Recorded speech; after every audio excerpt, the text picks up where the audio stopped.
Scenes and Adventures in the Semi-Alpine Region of the Ozark Mountains of Missouri and Arkansas, 1853, by Henry Rowe, Schoolcraft. Chapter 12, Part 1, Number 23. I determined to descend the river from the hunters' cabins at Beaver Creek, being the highest location to which a pioneer hunting population had pushed, and with this view purchased a large and new canoe of about 20 feet in length from the enterprising hunters. Putting into this such articles from our former packs as were deemed necessary and some provisions, I took the bow with the long and smooth pole to guide it in rapids and shoals, and gave the stern to my companion with the steering paddle. It was now the 9th of January. Bidding adieu to our rough but kind and friendly guides, we pushed into the stream and found ourselves floating, with little exertion, at the rate of from 3 to 4 miles per hour. The very change from traversing weary plains and prairies and descending steep cliffs was exhilarating and delightful. White River is one of the most beautiful and enchanting streams, and by far the most transparent, which discharge their waters into the Mississippi. To a width and depth which entitle it to be classed as a river of the third magnitude in western America, it unites a current which possesses the purity of crystal, with a smooth and gentle flow and the most imposing, diversified, and delightful scenery. Objects can be clearly seen in it through the water at the greatest depths. Every pebble, rock, fish, or shell, even the minutest body which occupies the bottom of the stream, is seen with the most perfect distinctness. And the canoe, when looking under it, seemed, from the remarkable transparency of the water, to be suspended in air. The Indians, observing this peculiarity, called it unica, which is the transitive form of white. The French of Louisiana merely translated this term to La Rivière Blanche. It is, in fact, composed of tributaries which gush up in large crystal springs out of the Ozark range of mountains, and it does not receive a discolored tributary in all its upper course. These gigantic springs, which are themselves a curiosity, originate in the calcareous or sandstone strata of that remarkable chain, and are overlaid by a heavy oceanic deposit of limestone, quartz, hornstone, and chert pebbles, which serve as a filtering bed to the upspringing waters. Sometimes these pebbles are found to be jasper, of a beautiful quality. The scenery of its shores is also peculiar. Most frequently the limestone, which has been subjected to the destructive power of the elements, is worn into pinnacles of curious spiral shapes. Where the river washes the base of these formations, a high and precipitous wall of rock casts its shadow over the water.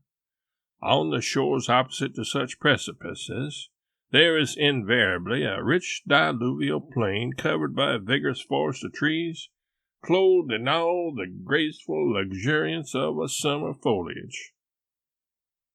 If the shores be examined any distance inland, the calcareous rock is found to exhibit frequent caverns, where the percolation of the waters has produced stalactites of beautiful forms, or the concretions are spread upon the floors of these caves in curious masses.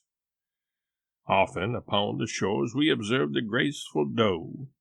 At early hours in the morning the wild turkeys appeared in large flocks, with their plumage glistening in the light.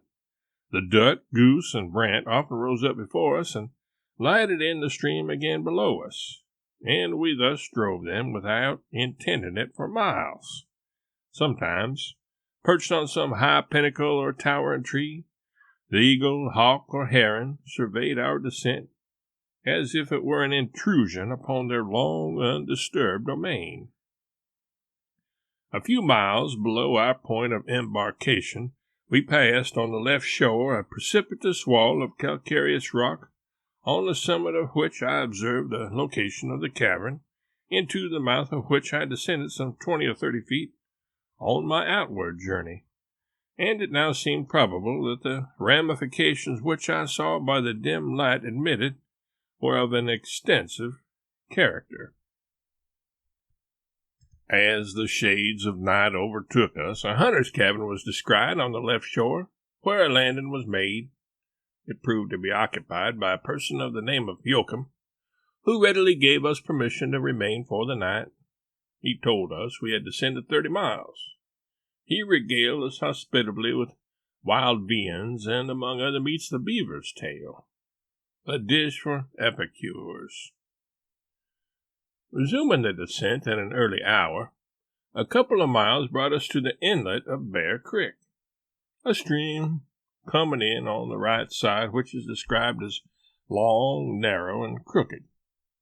Nothing denoted that man had ever made his residence along this part of the stream. We floated on charmingly. At every turn, some novel combination of scenery presented itself. As evening drew near, a hunter's cabin appeared on our right, and a couple of miles further another on our left, near one of those natural monuments of denudation common to the limestone of this river, which is called the Sugarloaf. We stopped for the night at this habitation, and found it to be occupied by a Mr. Coker. The old man received us with the usual frank and friendly air and manner of a hunter. More than 50 years must have marked his frontier pilgrimage on its constantly shifting boundary. He stood some 6'3" in height, was erect and thin, and looked like one of the patriarchs of the woods, who, cherishing his personal independence and his rifle, had ever relied upon his own arm for a support, and distrusted nothing on earth half so much as Indians.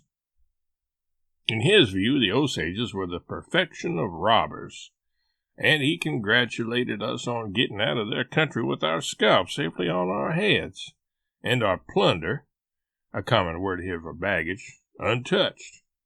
It appeared from his estimates that we had descended the river 25 miles.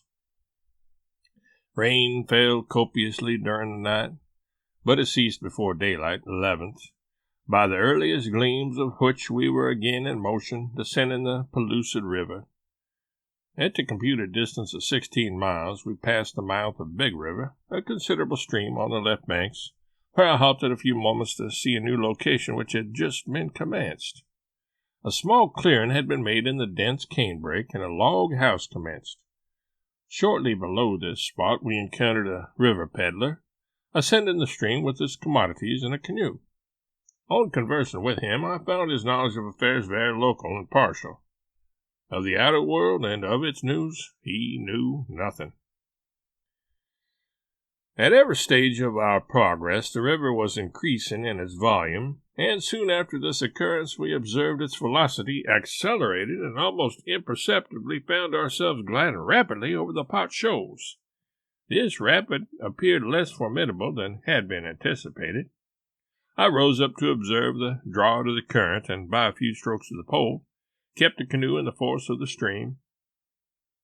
About 7 miles below these shoals, and just as evening closed in, a house appeared on the left shore. It proved to be McGarry's, at whose domicile we had originally struck on crossing the wilderness from Potosi. He was glad to hail our return from a region against the Indian occupants of which he had decidedly warned us on our outward trip, but from whom we had fortunately received no injury. He informed us that we had this day descended the river 40 miles, that being the distance to Sugarloaf Prairie. We were indeed cordially received as old acquaintances, and congratulated on our perseverance in visiting a region where Indian hostility was so much to be dreaded. On learning that the Osages had retired west, and that the country abounded in game, one of the sons of our host prepared to push into that region. McGarry told us that he had delivered Butcher agreeably to our order to Holt, but the latter, on traveling a day's journey toward Beaver Creek, had found him too feeble to proceed, and after taking off his shoes had abandoned him to the wolves. Sad emblem of the fate of persons who have served great men till they have reached some pinnacle where the service is forgotten because no longer necessary. Nearly opposite, but a little below this cabin, we passed on the 12th the mouth of the Little North Fork, a stream originating in a broken region on the left bank and having some alluvions at its mouth. Evidences of habitation became more frequent below the Little North Fork, which caused me to seize note in their succession in my journal. Nothing of special interest occurred to mark the day's progress till we reached at an advanced hour in the afternoon the Bull Shoals. At this formidable rapid, the river probably sinks its level 15 or 20 feet in the space of half a mile. Masses of limestone rock stand up in the bed of the river and create several channels. Between these, the river foams and roars. When I arose in the canoe to take a view of the rapid into which we were about to plunge, the bed of the stream appeared to be a perfect sheet of foam, whirling and rushing with great force and tumult. As I knew not the proper channel, and it was too late to withdraw, the only step left was to keep the canoe headed, and down we went most rapidly. Very soon the canoe leaped on a round rock, driving on it with great force, and veered about crosswise. In an instant I jumped into the water at the bows, while my companion did the same at the stern, and by main force we lifted it over the ledge, got in quickly, and again headed it properly. We were, emphatically, in the midst of roaring rapids. Their very noise was deafening. The canoe had probably gone down 600 yards when a similar difficulty occurred at the head of a second chute or bench of rocks, reaching across the river. In an instant it again struck. It was obviated by getting into the water in the same way as on the first occasion, only, however, to put our strength and skill to the test a third time, after which we shot down to the foot of the rapids safely. We had managed neither to ship water nor to lose a piece of baggage. We were, however, thoroughly wetted, but kept our position in the canoe for 5 miles below the rapid, bringing us to the head of Friend's settlement. We landed at a rather early hour in the evening at a log building on the left shore, where we were hospitably received by Teen Friend, a man of mature age and stately air, the patriarch of the settlement. It was of him that we had heard stories of Osage captivity and cruelty, having visited one of the very valleys where he was kept, in durance vile. The antiquities and mineral appearances in that vicinity were represented as worthy of examination, in consequence of which I devoted a part of the next day, 13th, to these objects. The neighboring hills consist of stratified limestone. The surface of the soil exhibits some fragments of hornstone and radiated quartz with indications of iron ore. At the shoals, traces of galena and calcareous spar occur. Mr. Friend, being familiar from personal observation with the geography and resources of the country at large, states that rock salt is found between the South Fork of White River and the Arkansas, where the Pawnees and Osages make use of it. It is presumed that this salt consists of crystalline masses from the evaporation of saline water. He represents the lead ores on its northwestern source, which we had partially explored, as very extensive. If, as is probable, De Soto ranged over these regions in his extensive marches between the St. Francis and Arkansas, his exploratory parties may have reached the locality of crystalline salt referred to, and he would have found the buffalo in several positions east of that place. The antiquarian objects to which my attention was called afforded the greatest degree of interest. They consisted of pieces of earthenware, some antique fragments of bone, and a metallic alloy, resting in a substance resembling ashes, and also arrowheads. The metallic alloy, of which Mr. F. gave me a specimen, resembles a combination of lead and tin. But what adds to the interest attending the discovery of these articles is the fact that they lie apparently below the diluvial deposits, bearing a heavy force and at the geological line of intersection with the consolidated rocks. From the apparent vestiges in this quarter, I am of opinion that De Soto's Tanaco must be located in this vicinity, and that he crossed the White River near this place. A march west of this point, over a hilly country, would bring him into the fertile valley of the Little Red River or Buffalo Creek, his probable Tula, where his people first tasted the flesh of this animal and where he recruited his army for a new effort.